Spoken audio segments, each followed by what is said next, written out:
Olá, sejam todos muito bem-vindos. Eu sou a Adriele, da Cigana Carmencita, e hoje eu venho falar de um assunto interessante, que eu gosto muito.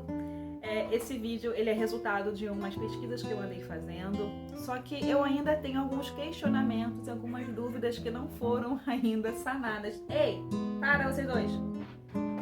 Eu tenho dois gatos aqui que estão aprontando ali. Então, voltando ao assunto aqui, né? O que acontece? Eu comecei a jogar baralho cigano em 2010, 2011 mais ou menos, né? E aí depois de um tempo eu dei uma pausa, né? Nas minhas práticas com baralho, com oráculo, e voltei a jogar em 2019. 2019. E eu aprendi a jogar baralho cigano num primeiro momento sozinha, e depois eu fui fazer um curso. E tanto no meu aprendizado solitário quanto no curso, eu aprendi sobre a carta número 2 do baralho cigano, os trevos, ou paus e obstáculos, dependendo do deck, que essa carta ela tem uma conotação negativa, ela responde não, e ela traz a energia de dificuldades passageiras ou obstáculos que são facilmente transponíveis, ou seja, é aquela questão do pau e da pedra no meio do caminho que te atrasa, mas que não te atrapalha tanto, né? Os pequenos obstáculos da vida. Tudo bem, e eu tenho feito, então, eu vinha fazendo, né, então, todo o meu trabalho das minhas leituras e atendimentos, e até do curso de baralho cigano que eu tenho lá na Arte Encantada, eu vinha trabalhando com esta carta deste modo, né, sempre fazendo essa leitura dela. Até que um belo dia eu comprei esse deck. Esse deck. Tá? Esse deck da editora Alfabeto é porque eu não tô com a embalagem dele aqui, tá? Ele é assim. E aí, essa carta aqui, toda vez que eu pegava esse deck pra jogar e eu colocava essa carta, saía essa carta no jogo do meu consulente, eu não conseguia interpretar essa carta como obstáculo. Eu olho pra ela, né, e penso assim, não é possível que essa carta aqui represente obstáculos. Não é possível que essa carta aqui seja uma carta negativa. Olha pra ela, gente. Olha pra essa carta aqui. Tem como você tirar essa carta no teu jogo, né? Você cartomante, e falar assim, não, esse consulente vai ter problemas na vida dele. Eu não consigo, tá? E aí eu fiquei com isso na minha cabeça. Falei assim, gente, será que eu tô jogando errado? O que está acontecendo? E eu nunca tinha me aprofundado em escola europeia, escola brasileira, e aí eu comecei a pesquisar. Falei, não, vamos ver o que está acontecendo com isso aqui.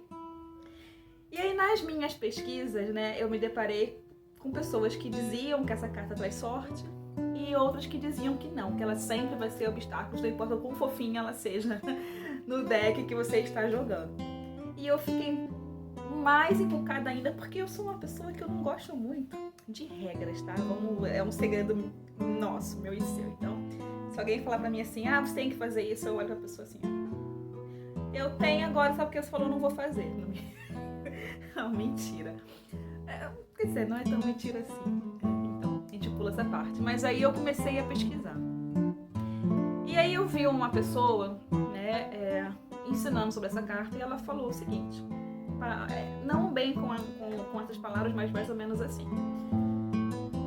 A carta de número 2, ela sempre vai representar obstáculos. O trevo de 3 folhas, né, ele sempre vai trazer problemas. E não existe trevos de 4 folhas no baralho cigano. Aí eu tava vendo esse vídeo com essa carta na mão aqui. Eu falei, mas isso aqui é um trevo de 4 folhas. Como é que a pessoa fala que não tem baralho cigano com trevo de 4 folhas no Brasil? Aí eu continuei a minha pesquisa, e aí eu achei um outro vídeo que abriu muito a minha cabeça. Depois eu vou até ver se eu pesquiso, e quando eu for postar esse vídeo eu boto na descrição. Deixa eu só subir aqui um pouquinho, que a câmera tá. Eu boto na descrição canal desse moço, porque pra mim foi muito esclarecedor. E aí eu fui pesquisar, né? Nas minhas pesquisas, muitas das coisas que ele falou no vídeo eu tava caminhando naquela direção. O que acontece? A história do baralho cigano. A história do baralho cigano, gente, se você for parar pra poder tentar descobrir onde surgiu o baralho cigano, você vai encontrar várias histórias diferentes. Eu já li história falando que o baralho cigano veio de Atlântida, tá? Eu já vi história falando que o baralho cigano surgiu no Egito. Eu já vi história falando que o povo cigano adaptou o tarô de Marsella, né? E aí surgiu o baralho cigano. As duas histórias, né, mais famosas e mais difundidas é a história da Madame Lenormand, né, uma francesa que atendia Napoleão Bonaparte com o tarô. E aí, por exigência de Napoleão, por ele querer um oráculo que fosse mais direto ao ponto, mais objetivo, ela então teria desenvolvido o baralho cigano. E a história, então, do jogo da felicidade, se não me engano, alguma coisa mais ou menos assim, um jogo de tabuleiro que teria surgido na Alemanha, né? E aí nada mais era do que apenas diversão, e depois pegou-se então as cartinhas desse jogo e foram transformadas em oráculo, tipo as cartinhas do jogo Imagem e Ação. Imagina você pegar as cartinhas do Imagem e Ação e transformar em oráculo. Então é uma história mais ou menos assim, tá? E você escolhe qual aquela que vai ressoar mais com o seu coração, e isso não vai interferir em nada no seu trabalho com o baralho cigano. Ponto. Mas para quem é estudioso, para quem gosta de saber, depois fica a dica, vai dar uma pesquisada e deixa aqui nos comentários qual é a conclusão que você chegou com relação à origem do baralho cigano, ok? Particularmente eu fico com a história do jogo da Alemanha. E aí eu fui pesquisar como era a carta de número 2 desse jogo. Não tenho ela aqui, mas infelizmente talvez eu tenha que deixar aqui no vídeo, eu não sei como é que eu vou fazer ainda. Mas a carta de número 2 do jogo alemão, ela é um trevo de 3 folhas, tá? E aí eu fui pesquisar qual era o significado do trevo de 3 folhas. O trevo de 3 folhas, para os druidas, ele era associado às 3 fases da deusa, tá? Então ele tinha uma conotação positiva para os druidas. Depois, com o cristianismo, né, o São Patrício, ele teria associado a carta dos trevos à Santíssima Trindade. Ou seja, os trevos continuam então tendo uma conotação positiva. E o trevo de 4 folhas, nossa, ele é um símbolo mundial de boa sorte. Então, para os druidas, quem tinha o poder, né, quem tinha em mãos um trevo de 4 folhas, tinha o poder de absorver as energias, a força, o poder da terra e dos mortos, inclusive. Então, originalmente, tá, o trevo número 2, a carta número 2, ela representava boa sorte. Então, fica assim na escola europeia, tá? A escola europeia, na cartomancia alemã, na cartomancia francesa, a carta de número 2, ela representa boa sorte. É como se fosse é como se você estivesse num momento sem dinheiro nenhum, tá? E aí você encontra uma calça sua largada no guarda-roupa, vai vestir a calça, bota a mão no bolso e você acha ali uma nota de 100 reais. Então é mais ou menos a conotação que eles dão para a carta do trevo.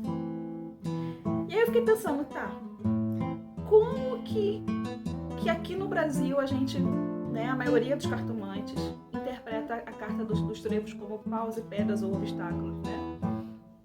E aí eu fiquei levantando vários questionamentos, e para esse questionamento específico eu não consegui uma resposta. O que eu tenho são possibilidades. E aí eu fui analisar, né, a número 2, né, na carta, ele representa a dualidade: sombra, luz, homem, mulher, macho, fêmea, bem, mal, yin, yang, enfim. Então é possível, tá, que quando o baralho cigano chegou aqui no Brasil, ele possa, a carta dos trevos, ter sofrido essa pequena alteração. Porque se você tem uma sorte em meio aos obstáculos, né, é bem possível que outra pessoa não veja a sorte, mas veja os obstáculos em si. Então eu acredito que foi feita então essa releitura, dando foco aos obstáculos da carta e não à sorte que ela traz. É uma possibilidade, tá? Mesmo o 6 de ouros, porque essa carta, vou pegar aqui outro deck, né? Ela tem o 6 de ouros aqui, tá? Representado, grafado. E o 6 de ouros é uma carta de sorte. É um naipe de sorte, ele traz abundância, prosperidade, ele fala de generosidade, do dar e receber, né? Então, eu, assim, não consigo mesmo ver a carta dos trevos hoje, depois disso, né? Como uma carta negativa.